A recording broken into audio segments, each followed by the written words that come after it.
Is reported after an early morning fire. Let's get right to Bill Miston joining us live from the scene. And Bill, this fire did not just damage one building.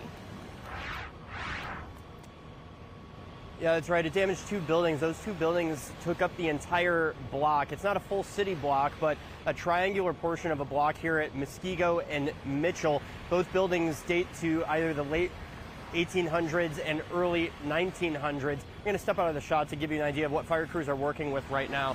An excavator was here pulling apart the middle portion of this building there. That was part of the building that is closest to us on the screen on the left side of your screen. As you can see, though, fire crews are dousing water on the building to the north there. There's still some ladder trucks here. This blaze started at around 2:45, or at least that's when fire crews got a call of a report of a fire. And by the time they got here, the buildings were completely engulfed in flames, and fire crews had to go to defensive operations to try and just knock those flames down. They couldn't get inside, so it took about 45 minutes to get those flames knocked down to the point where then it was just a matter of getting more and more water on top of the buildings to try and keep those flames down. We have seen some hot spots pick up here or there, and though thankfully fire officials say that no firefighters have been injured. They did call in some help from West Allis, calling a second alarm. West Allis brought in some crews, including a ladder truck, to help put the blaze out. One thing that they were monitoring closely is that it was still very warm overnight, and it's going to be warm today, so this is very taxing on the firefighters.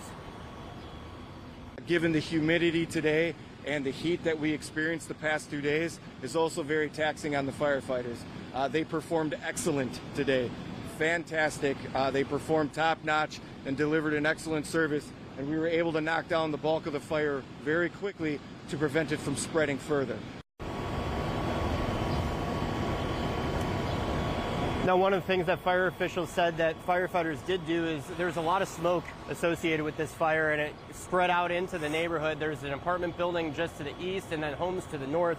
So they have fire crews going through some of those buildings and checking on residents just to make sure that everyone was all right. This is going to be something that's going to be going on for some number of hours today because of just the extent of damage. They have to be able to get in, pick out some of the debris and rubble, get to those hot spots, and then go in and see if there was anyone maybe inside. Now, I did speak with the daughter of the property owner of one of the buildings, who says that her dad had been dealing with people breaking into the property for some time, that they did have their building, their property was vacant, it was boarded up, but they had been dealing with people breaking into the building for some number of time, and they're just at a loss right now as to what maybe started the fire. That is under investigation, and they have to wait until they can get in there to really try and see what maybe started that fire.